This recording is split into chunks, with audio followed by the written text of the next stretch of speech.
La Corte Suprema de Justicia recibió una demanda presentada por los vecinos de la Villa Inflamable, que es un grupo de personas que invocaban daños que habían sufrido sus hijos, enfermedades de distinta naturaleza, ellos mismos, derivadas de la contaminación.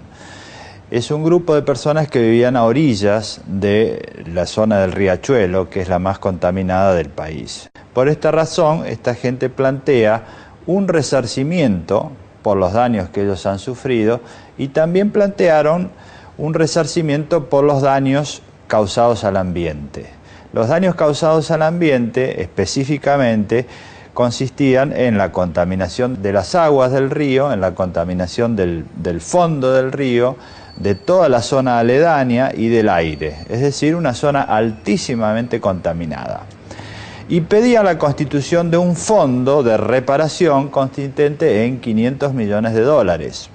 Lo que ocurre es que ellos invocaban que hacía más de 100 años que el Riachuelo estaba bajo políticas públicas que habían fracasado siempre.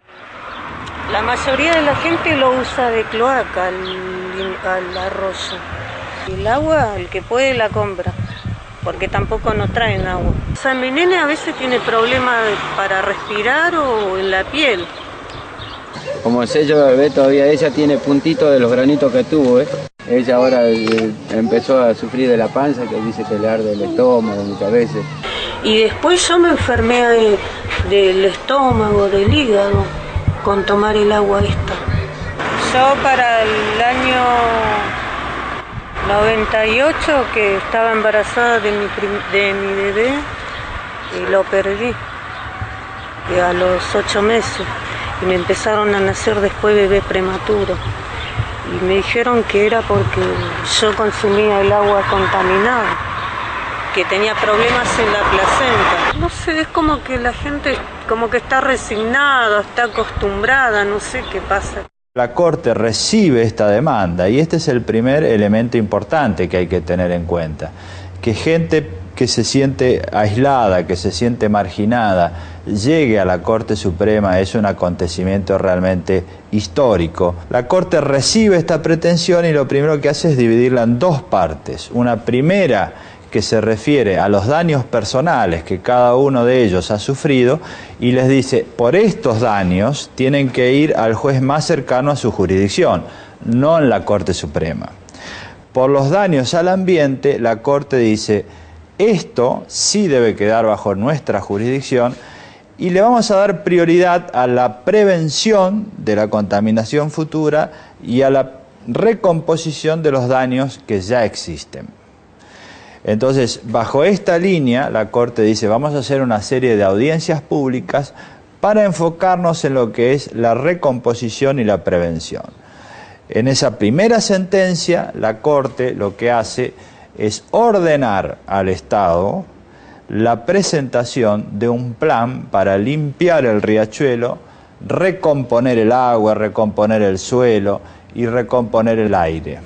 Esta presentación se hace en una audiencia donde la secretaria de Ambiente, en representación del Estado Nacional, de la Provincia de Buenos Aires y de la Ciudad Autónoma de Buenos Aires, explica cómo haría para limpiar el riachuelo. Luego se hacen otras audiencias más de la misma naturaleza para someter este plan a un amplio debate público y con amplia participación ciudadana. Por eso es que participa el Defensor del Pueblo, varias organizaciones no gubernamentales que son vinculadas a la región de La Boca, que es una región que está en la zona del Riachuelo, organizaciones no gubernamentales vinculadas a la protección del ambiente. Se pidió también la opinión de la Auditoría General de la Nación, es decir, una amplísima participación ciudadana para poder tener una visión más amplia de los distintos aspectos involucrados. El daño ambiental colectivo producido tiene claros y directos responsables: las autoridades y las industrias y actividades de servicio, sí señor, actividades de servicio que están instaladas en los márgenes de la cuenca. La cuenca no tiene capacidad para recibir un solo día más de vertidos contaminados. La contaminación es, sin lugar a dudas, un hecho público y notorio, como lo es también sin hesitaciones la responsabilidad de los Estados. En este preciso momento, y cuando aún resta escuchar discursos fervorosos y sesudas exposiciones de funcionarios y abogados de gran prestigio, contratados por empresas, que van a asegurar que suscitación este proceso es una absoluta injusticia porque jamás volcaron residuos industriales o contaminaron la atmósfera de la zona, cientos de niños se agravan en sus patologías. Antíbera ICA no ha contaminado ni contamina. La actividad de Orbol no resulta contaminante ni de riesgo. Nosotros no tenemos ningún tipo de relación con lo que es el volcado de efluentes líquidos a la cuenca Matanza-Riachuelo. Venimos a manifestar que mi mandante no contamina la cuenca Matanza-Riachuelo. Ácido biorático, ¿para qué lo utilizan entonces? Eso es muy técnico y yo no tengo la respuesta. Pero ahí debe tener sus ayudantes. Está compuesto por cloro y por hidrógeno. El biorático ustedes no lo usan. Son angelicales. No, doctor. Sí, estamos haciendo... Créalo que yo me alegro muchísimo.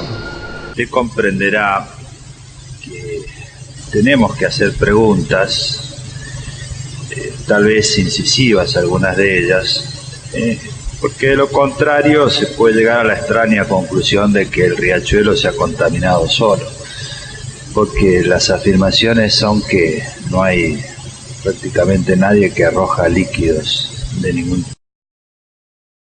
Después de haber escuchado a algunos, creo que nadie contaminó el riachuelo y que ese informe de 500 páginas no tiene que ver con la realidad, solamente es una coincidencia. Muchísimas gracias.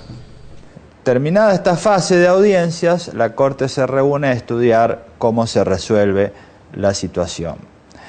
Entonces dicta una última sentencia en la que se pone énfasis en ordenar que se cumplan efectivamente con lo prometido en esta materia, que es la prevención y la recomposición.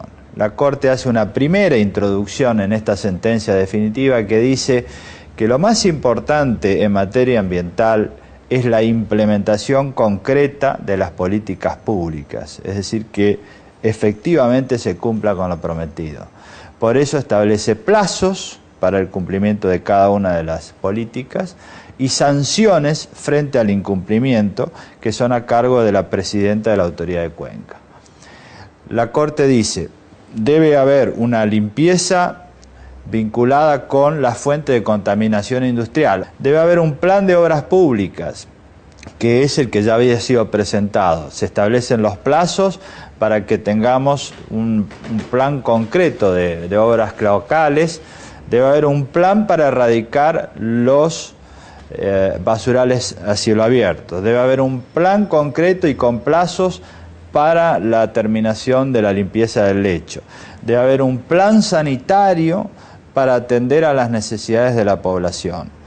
Todo esto es lo que contiene la sentencia definitiva y además hay algo muy importante, se establece un control sobre la ejecución. Se dice, en primer lugar, este plan tiene que tener una amplia información, que sea pública, que sea verificable por cualquier ciudadano y accesible. Además, se establece que el cumplimiento puede ser controlado y debe ser controlado por el Defensor General, más las organizaciones no gubernamentales que habían intervenido en la causa. Y en los aspectos económicos, la Auditoría General de la Nación.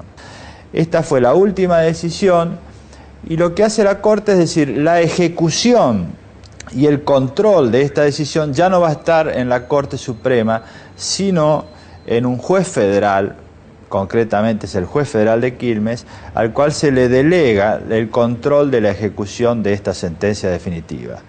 Nosotros esperamos que de esta manera se controle y se comience en una fase nueva de ejecución con la amplia participación ciudadana.